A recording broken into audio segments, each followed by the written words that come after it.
کہ ایک کی بچی تھی، ماں باپ کے درمیان میں ایک ہی بچی تھی، اچھی ماشاءاللہ سمجھدار دیندار بچی تھی، کچھ بیمار ہوئی، ڈاکٹروں کو بتایا گیا، ڈاکٹروں نے یہ کہا کہ اس بچی کو کینسر ہے۔ ماں بالکل ایک دم پریشان، باپ ایک دم پریشان، بچی کو کسی نے نہیں بتایا، لیکن یہ پریشان ہو رہے بہت، اپنی سٹی میں اپنی جگہ پر یہ ہر جگہ پر انہوں نے رپورٹ کروا رہے ہیں، یہ کروا رہے ہیں، ہر جگہ سے یہ ملا، ہوتے ہوتے اسے رپورٹ بمبئی بھیجے، بمبئی کے ڈاکٹروں کو بتایا، بمبئی کے ڈاکٹروں نے بھی یہی بتایا کہ اس کو کینسر کا ہے۔ بچی پریشان کہ جب دیکھو تب ماں اور باپ جب بیٹھے ہو رو رہے ہو اور یہ جب پہنچ جاتی ہے تو دونوں اپنے آنسو کو صاف کر دیتے ہیں۔ میں کیا ہے؟ کیا مسئلہ نہیں بیٹا، کچھ بھی نہیں۔ ابو سے پوچھے کیا ہے؟ کچھ بھی نہیں۔ پریشان بچی۔ ایک دن بہت زیادہ دن ہو گئے، آخر تو اس نے اڑ گئی اپنی بات پر اور اپنے ماں باپ سے پوچھا کیا بات ہے، کیا مسئلہ ہے؟ ماموں آتے ہیں تو وہ پریشان، چچا آتے ہیں تو وہ پریشان، آپ دونوں کو دیکھتی ہو تو جب دیکھو تو آپ کی آنکھوں میں آنسو ہے، مسئلہ کیا ہے؟ ان کا کوئی نہیں بیٹا، ان کا نہیں، اب ٹالیے مت، میری عمر بھی بڑی ہو چکی ہے، میں بھی کچھ سمجھتی ہوں، کچھ بتائیے کیا ہے مسئلہ؟ اب اس کی ماں نے کہا بیٹا گھبرانا مت، وہ تو علاج ہو جائے گا، ٹھیک ہو جائے گا، بتائیے تو صحیح کیا ہے، بیمار کیا ہے؟ تو انہوں نے بہت ہی ایک دم گھبراتے ہوئے کہا بیٹی ڈاکٹر یہ بتا رہے ہیں کہ تجھے کینسر ہے۔ جہاں اس بچی نے یہ سنا، اس کے سننے کے ساتھ ہی بچے نے کہا دیکھیے امی اور ابو ایک بات سنیے، مطمئن رہیے، مجھے کوئی بھی بیماری ہو سکتی ہے، کینسر مجھے نہیں ہو سکتا، اور اتنا یقین سے کسی حال میں بھی نہیں، یہ سارے رپورٹ غلط ہے، مجھے کینسر نہیں ہو سکتا، سب کچھ ہو سکتا ہے۔ بولو بیٹی ہے یہ مسئلہ، تم گھبراؤ نہیں، کوئی مسئلہ نہیں، آپ پھر دوبارہ اوپر جائیے، سارے رپورٹ کرائیے، مجھے سب کچھ ہو سکتا ہے، میں انکار نہیں کرتی، لیکن مجھے کینسر نہیں ہو سکتا۔ اب یہ لوگ تو بچے ہمت کے ساتھ کہہ رہی ہیں۔ چچا ماموں سب جمع ہوئے، جمع ہونے کے بعد میں رپورٹیں بتانی شروع کر دی، اور اوپر گئے، اب اوپر سے رپورٹ آنی شروع ہوئی، ہاں وہ ذرا کینسر کا شبہ ہے۔ پھر کچھ دنوں کے بعد میں آیا کہ نہیں اس کو کینسر نہیں ہے۔ لوگ تو کیا بات ہے، اور سب کا متفقہ رپورٹ آ گیا کہ اس بچی کو کینسر نہیں۔ خیر اور دوسرے امراض جو تھے اس کا علاج کیا، بچی چلتی پھرتی اپنا کام میں لگ گئی، یہ ہو گیا۔ ایک دن اس کے رشتہ دار سب جمع ہو گئے، اس بچی کو لے کر بیٹھے، تو بیٹی ایک بات ہمیں تجھ سے پوچھنی ہے۔ کیا ہے؟ کہ ہم تو کئی مہینوں سے پریشان حال بیٹھے ہوئے تھے، جب یہ بات تجھے کہی تو نے بیٹا ایک دم سے یہ کہہ دیا کہ مجھے سب کچھ ہو سکتا ہے، کینسر نہیں ہو سکتا، یہ نے کس بنیاد پر کہا؟ ہائے ہائے۔ تو اس بچے نے کہا سنو، میں ڈاکٹر کی بات کو سچ مانوں یا اللہ کے نبی کی بات کو سچ مانوں؟ تو انہوں نے کہا اللہ کے نبی کی بات سچ۔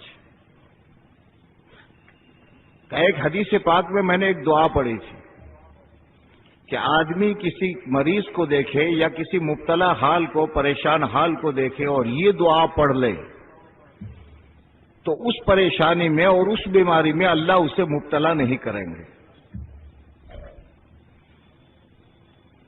اور وہ دعا میں نے 3 کینسر کے مریضوں پر پڑھ لی ہے، مجھے برابر یاد ہے، مجھے کینسر نہیں ہو سکتا، اور آپ نے دیکھ لیا۔ اب یہ روزمرہ کی دعاؤں میں ہے۔ اب کیا ہے کہ کسی پریشان حال کو دیکھو، پھر آپ میرے پیچھے پڑ جاؤ گے، مجھ سے دعا بتاؤ، تو میں بتا دوں کہ فرمایا کہ جس آدمی نے کسی پریشان حال کو دیکھا اور پڑھ لی دعا الحمدللہ الذی عافانی مما ابتلاک بہ وفضلنی علی کثیر ممن خلق تفضیلا، اس دعا کو دل کے یقین کے ساتھ پڑھی تو اس پریشانی میں اور اس بیماری میں اللہ اس پڑھنے والے کو مبتلا نہیں کریں گے۔ اللہ کے نبی صلی اللہ علیہ وسلم کی جو دی ہوئی دعائیں ہیں، یہ قلعے میں آدمی داخل ہو جاتا ہے، بہت بڑی خیر ہے۔ اب اللہ کے راستے میں نکلنے کے زمانے میں ہم مشق کرتے ہیں، مسجد میں داخل ہونے کی دعا، مسجد سے نکلنے کی دعا، گھر سے نکلنے کی دعا، گھر میں داخل ہونے کی دعا، وضو کرتے ہوئے دعا، وضو سے فارغ ہونے کی دعا، یہ ساری دعائیں یاد کر لیتے ہیں، لیکن میں نے جیسے کہا کہ اس وقت میں اللہ اس کو یاد رکھنا، وقت پر اس عمل کو یاد رکھنا کہ ہر عمل کی ہر موقع کی دعا اس کے وقت پر پڑھنا، یہ ہے بنیاد۔ یاد کر لینا یقیناً ثواب کی چیز ہے، لیکن ہر موقع کی دعا اس کی مشق کرنی ہوگی، دھیان دینا ہوگا۔ میں مسجد میں جا رہا ہوں، میرا کون سا پاؤں اندر جا رہا ہے، میں جوتے نکال رہا ہوں، میرا کون سا پاؤں سے جوتا نکل رہا ہے، اس پر دھیان۔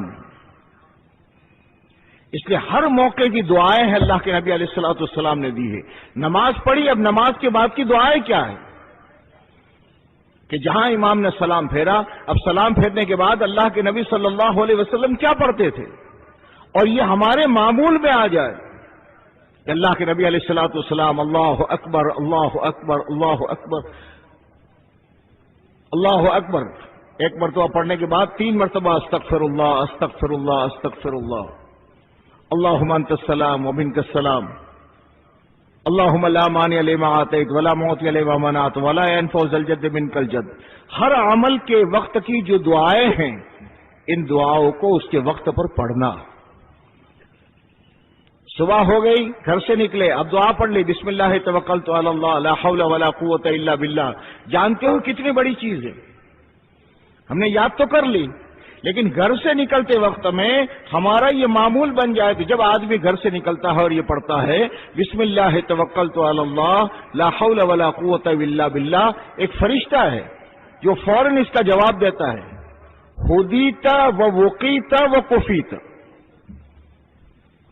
تو منزل مقصود کو پہنچ گیا اور تجھے بچا لیا گیا اور اللہ تیرے لیے کافی ہو گئے۔ کتنی جاندار چیزیں ہیں، اور ہم سالہ سال سے الحمدللہ دعوت کی محنت میں لگے ہوئے ہیں۔